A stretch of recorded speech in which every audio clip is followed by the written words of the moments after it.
my personal favorite, fantasy booking. All How right. this is gonna go down is I'm gonna give you two names, right? You're basically either gonna choose who's gonna go over. And if you can, you want to give me into details on how you will put this over, please free, please free to. I All don't know right. the right word. I don't know the right words for it. All right, we're gonna Yeah. start off with Cody Rhodes and The Rock. Cody Rhodes and The Rock. All right. I would want Cody Rhodes to win. Okay.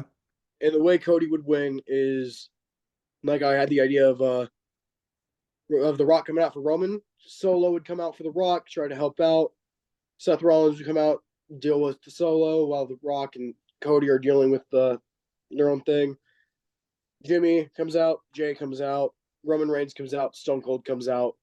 Just So huge brawl. so something You know, similar to like Sting and Triple H at WrestleMania 31. oh yeah, have a whole team out there, and then ultimately The Rock gets knocked out by Stone Cold. Cody Mm, picks up the win. okay. With the crossroads, I'm assuming. Or is Oh he gonna yeah, or is he gonna cover him after the stunner? I was just say the stunner would hit, The Rock would get up, and Cody would hit the Cody Cutter and There you pin. there you go. I like that. I like that. All right. Up next, I got Becky Lynch versus Gail Kim. Ooh.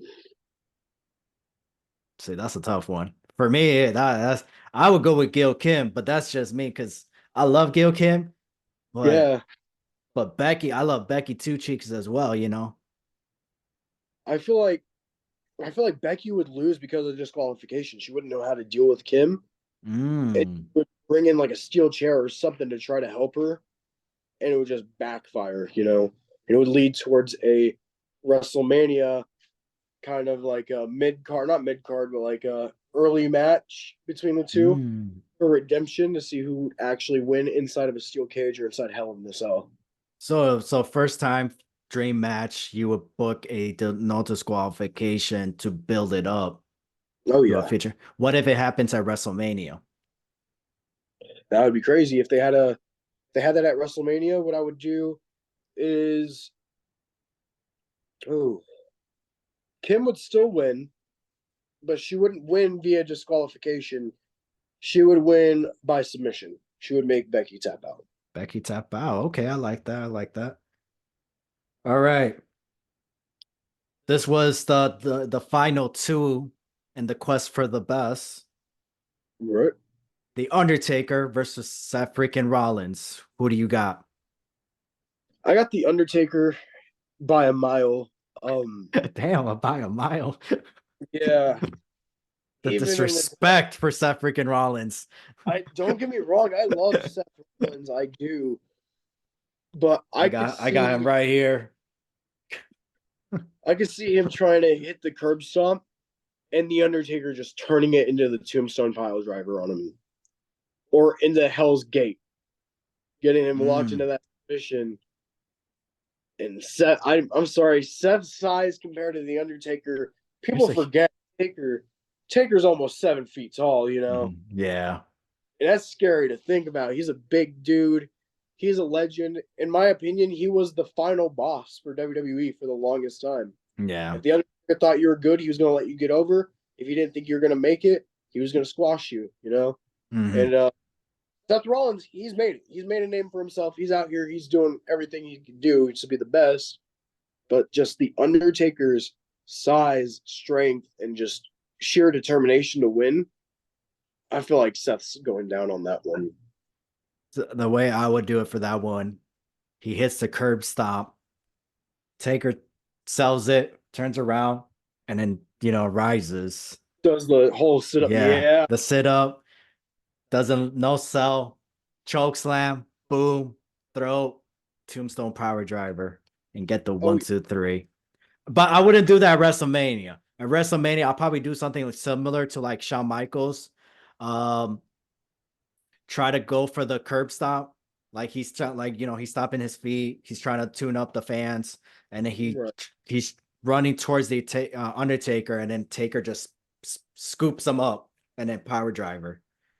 Oh yeah. So that's how I would do it. If it's something for WrestleMania, something like goofy, how I first said it, that's more like a regular, premium live event, Oh yeah. not a WrestleMania. I All could even right. see. I could see them like if I was to book this, I would make a last appearance for the coffin match. Mm, okay. So if final match, hey, this is gonna be a rivalry. Final match is gonna be a casket match. Okay. For me, I'll say Hell in a Cell. Hell in a Oh no. Cell. That's for Taker to go over. And let's just say if we're doing like the best of 3 series, I'll get Taker to get the win the first fall. And then the second, I'll have what's it called? Seth Rollins obviously go over, but I will have it like a last man standing match. Oh yeah.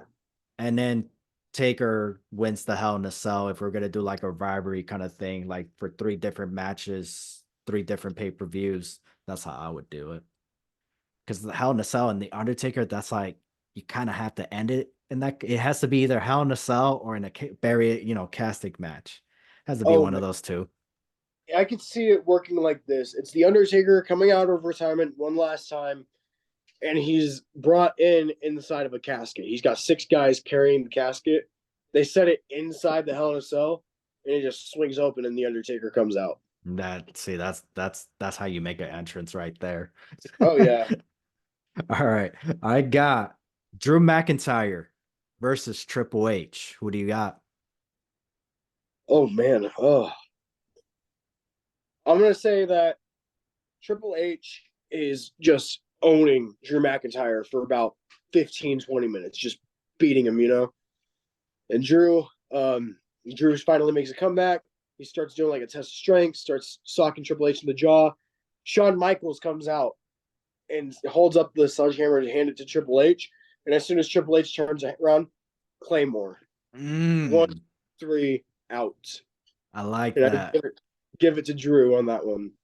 See, if we're talking about Drew McIntyre now with Triple H 2013, Oh, yeah. I would squash match. Drew McIntyre Claymore 5 times. Squash Right. match. Now, if we're talking about 2009 Triple H, god damn. I'm going with what you just said. Triple H is gonna actually no, I'm still gonna have Triple H go over, but he's still gonna get his ass beat by Drew McIntyre. Oh, yeah. And then the last minute, Claymore moves out of the way. Boom, pedigree. That would work. That would be Yeah, really good. yeah. But if it was Triple H 2023, 2000, yeah, 23. No, 23, 2013. Yep. He was more looking for more, he was trying to help the next generation at that time. So at that Right. time, I would have done a squash match, especially with Drew McIntyre. Drew Oh, McIntyre now, back that, if he was back at that time, oh man, he would have been they wouldn't even need Brock Lesnar. right. It would have worked so smoothly. It would have. So I got the last one right here for you. This is the main All right. event. Let's make it a banger. Well, I hope so. Rhea Ripley versus Ooh. China. Who? I'm glad Start off. I'm glad that you like that one. Because I said this the other day to my fiance. I said, Rhea Ripley is the modern day China. Yeah, she is.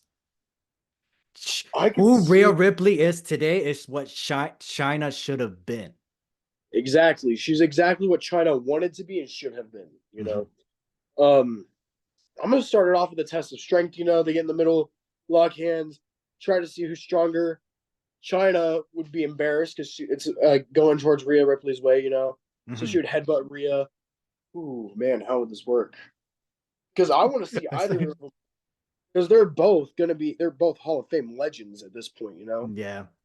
Because it's like if you're talking, it's hard to say because it's like Mm-hmm. because if you bring China from that era to Rhea Ripley's time right now, it's just like it's one of those things where it's like the test of strength makes sense because it's about power.